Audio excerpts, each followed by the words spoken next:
가수 박서진이 여동생에 대한 애틋한 마음을 표현한다. 13일 방송되는 KBS 2 살림하는 남자들 시즌2에서는 서울에서 한 달 살이 중인 박서진 남매가 첫 인천 나들이에 나서는 모습이 그려진다.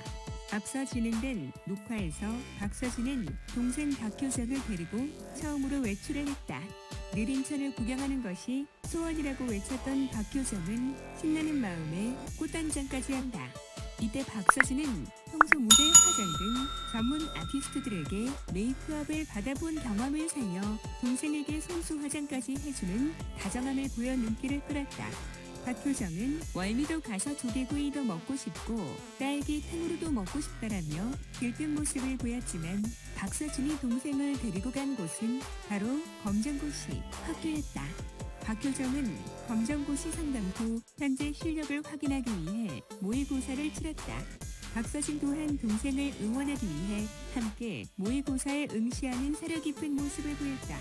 박서진은 동생 앞에서 큰 소리도 쳐놨는데 막상 모의고사를 보니 머리가 너무 아팠다라며 솔직한 속내를 밝혀 웃음을 자아냈다. 앞서 박서진은 살림남을 통해 고향 삼천포에 계시는 부모님을 위해 직접 건강검진을 예약하는 모습을 보여주며 국민효자로 자리매김하고 있다. 그는 여동생에까지 다정한 면모를 보이며 만인의 호감 가수로 자리잡을 예정이다. 박서진 가수는 지난 1월부터 KBS 2 살림남이에 합류해 자신의 일상사를 진솔하게 보여주며 시청자들의 좋은 반응을 받고 있다. 박서진 가수가 처음 합류했을 때만 해도 기존 시청률 정도만 유지해줘도 대박이라고 여겼다. 왜냐하면 누가 뭐라고 해도 야구계의 톱스타 추신수 선수가 나오고 있었기 때문이었다.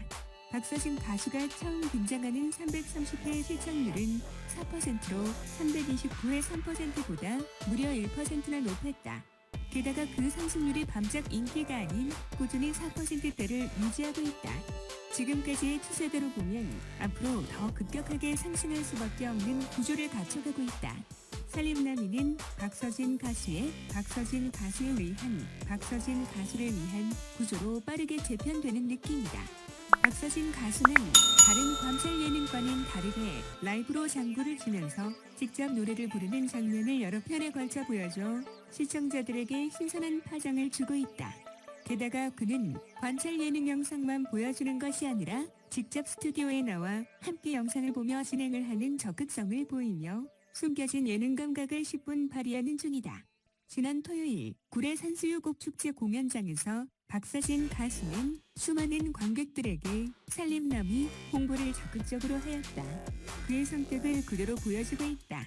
그는 자신이 맡은 일에 대해 자신이 할 수 있는 최선을 다하는 사람이다. 이런 보물을 먼저 알아보는 방송국이 행운을 잡는다고 본다.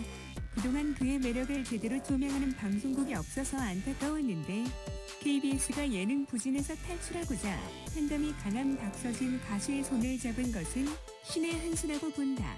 KBS는 기대 이상으로 박서진 가수가 잘 해주고 있기에 매우 고무된 분위기로 보이며 4월부터 살림남이 편성일을 수요일에서 토요일로 변경한다고 한다. 이것은 매우 중요한 의미를 지닌다. 각 방송국마다 치열한 경쟁을 하고 있는 주말 예능에 살림남이를 투입하는 것이다. KBS로서는 한치 앞을 볼 수 없는 경쟁 구도 속에 그 모험을 하는 것이지만 그 모험은 멋진 선택이 될 것이다. 4월부터 토요 예능이 되는 살림남이가 과거 1박 2일의 영광을 재현할 수만 있다면 박서진 가수의 위상은 완전히 달라질 것이다. 생각만 해도 꿈같은 일이다. 하지만 매사에 열심히 하는 박서진 가수를 믿고 또한 다크호스로 등장한 박효정을 믿는다. 순박한 20대 중반 아가씨인 박효정은 놀라울 정도로 탁월한 예능감을 갖추고 있다. 그녀가 오빠와 꾸밈없는 티키타카를 꾸준히 보여준다면 시청자들의 큰 호응을 받을 것이다. 벌써 그들의 현실남매 케미가 큰 화제성을 보이고 시청자들의 폭발적인 반응을 받고 있다. 방송에서는 시청률을 위해 편집을 많이 하기에 박서진 남매가 사이가 안 좋을 것 같다는 선입견을 갖는 시청자도 있을 수 있겠지만 그들 남매는 누구보다 돈독하다. 2011년 어느 날 어린 박서진 남매는 그들의 전 재산을 모아 방류를 앓고 있는 부친을 위해 할당 측정기를 샀다.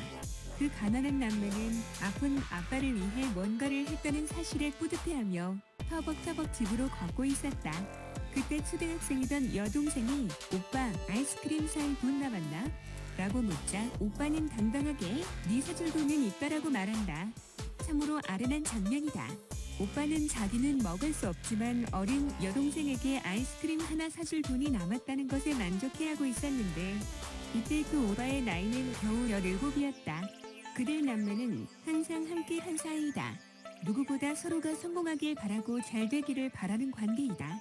하지만 성향이 극과 극으로 다르다. 내향적인 오빠와 외향적인 여동생 이 둘의 합을 영상으로 잘 표현할 수만 있다면 살림남이는 대박을 칠 것이다. 그렇게 되면 농담으로만 주고받던 신인성의 꿈이 어쩌면 현실로 이루어질 수도 있지 않을까 기대해 본다.